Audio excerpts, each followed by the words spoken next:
To get premium trading and investing tips, support on Patreon.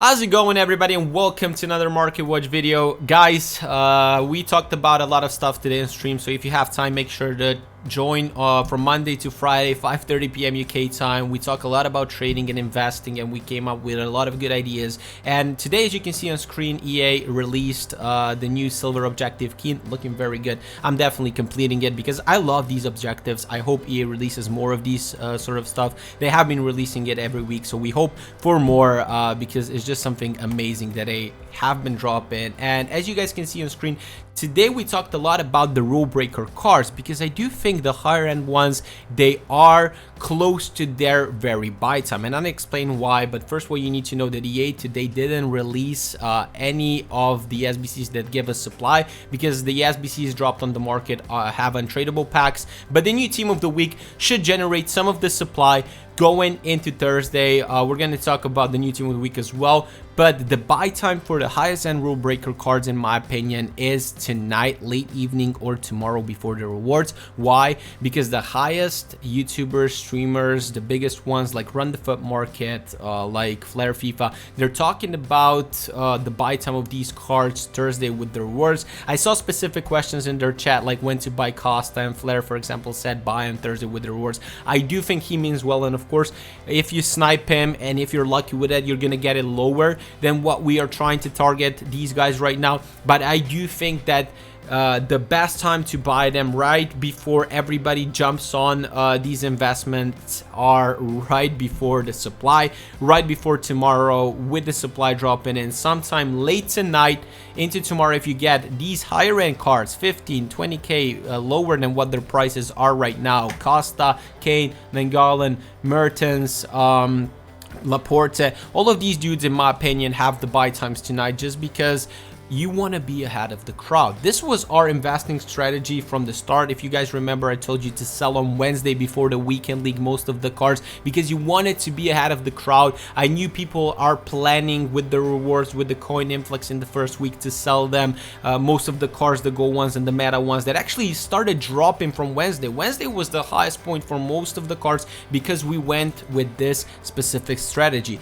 Be ahead of the crowd. Now, it could be wrong this time out, but if it was right for the past weeks when we followed this specific strategy and we were so successful with trading and investing, I do predict that it could be in this case as well. So you want to be ahead of the crowd before buying Costa, Kane, and Golan, the highest end one cards that we're seeing right now on the screen, and you should potentially be very successful with it. Now, the lower end cards, I do believe, because they're going to be supplied much and they are more easily packable, I do believe those cards will be lower with the supply, so around 10 a.m. UK time, 11 a.m. UK time, like the gold cards that you can potentially flip. If you haven't watched my yesterday video, make sure to watch that one because I talk about the flips that you can make and how much coins you can make out of those ones.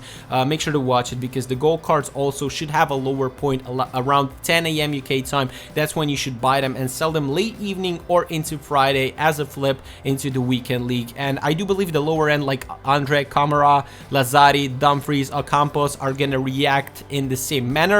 So if you're looking to buy these sort of cards, go in then. The one that I don't know is Lorente. I'm sorry, not Laporte, because Lorente is kind of a lower rated card, 84. He's not like Kane right now sitting at 1,091,000 rated, very hardly packable. So many people looking to get him, where he should be going slightly up in value with the rewards and the coin influx. Same with Costa, because so many people are looking at the cards to snipe at the rewards, trying to get them in their lower value, and some will be successful, but most won't. This is what you need to understand. Maybe 2 or 3 people will be successful to snipe a card that people just lazy list to very low values under what they see on a Footbin page right now listed, and usually they just undercut and they're successful with it.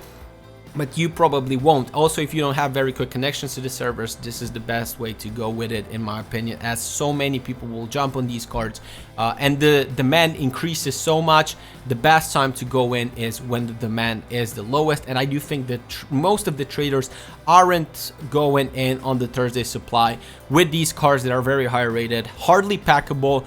In my opinion, they will rebound and hopefully we're going to be successful with it. Again, investment wise, I would rather say these higher end cards, you can fit them in your team. So for example, I want Costa on my left mid position. I want to go onto him at 400k potential value if I can get it, that one 410, and put it in my team and don't look back. If there's going to be a period where EA releases something crazy on Thursday with the marquee matchup, so they release something crazy on Friday or re-release them in packs, which I don't see that happening, but if it does, I'm not going to look back, because I'm just going to buy these cards, hold them in my team, and wait for them to be out of packs where I know they will eventually go up higher than what I bought them for. So essentially what I'm saying right now, if you want to go with the highest end cards, try and fit them in your team. Go with the ones that fit there, that you can play with, and that should be the most successful trading strategy. Now, if you want to go in investment wise, you should potentially generate more coins with what I talked in the yesterday's video. If you buy at around 10 a.m., 11 a.m. UK time, these gold cards that will be actually flippable into the evening and Friday. Of course, remember, don't go with the lowest rated ones. I talked in the yesterday videos, like a lot of people are looking at the Dama and all of those cards that made those great leaps in price between Thursday morning and into Friday. So be careful about it, because I do think a lot of people are going into those cards. And again, we're trying to stay ahead of the crowd, and since we're trying to stay ahead of the crowd, you don't want to mess with the cards that a lot of people are going to jump in on. Another thing, the team of the week 4 right now, looking very nice, already rising. I bought a few Delaney's with a shadow card under 70k today, because I feel like even if he drops to 65, 64, because of some supply, people maybe overinvested or anything like that, I do think eventually in 2 weeks after he's out of packs, he's gonna go very nicely up, just because I played with him and I loved him. He's a beast. I even have Florenzi as CDM super sub.